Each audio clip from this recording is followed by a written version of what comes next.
I wanna show you how to make this amazing Animate Lines effect in Premiere Pro. Let's go! First of all, you go to Effects and write Right. Drag your right on function on the video clip.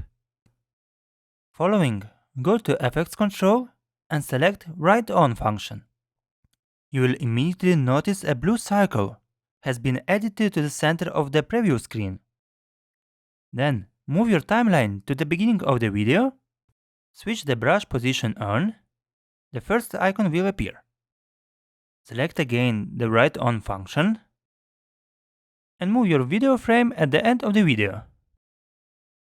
Secondly, drag your blue cycle to the point where you want that your effect will finish.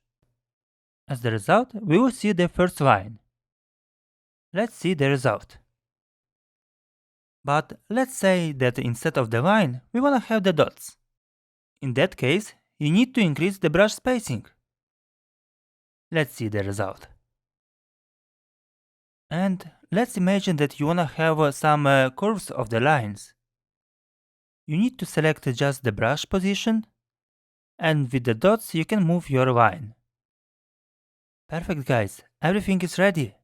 Let's grow together. Put your like and subscribe.